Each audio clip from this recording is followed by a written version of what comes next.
Revolut, how to pay with phone. Hey everyone, welcome back to our channel. In today's video I will guide you on how you can pay with phone on your Revolut account, so make sure to watch the video till the very end.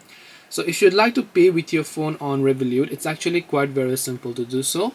All you have to do is open the Revolut application and just go ahead and then log into your account here. Once you log into the account, you will be able to see this type of interface where now first of all there are many ways to pay. You can actually pay to any bank recipient, to your linked bank account.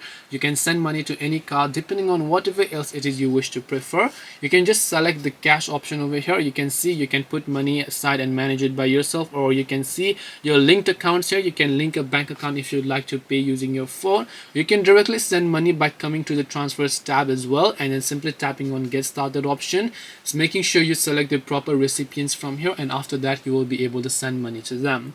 This way you will be able to pay using Revolut on phone. Hope this video was very helpful. If you have got any more questions, feel free to also leave them down below. Thank you very much for watching and see you in the next video.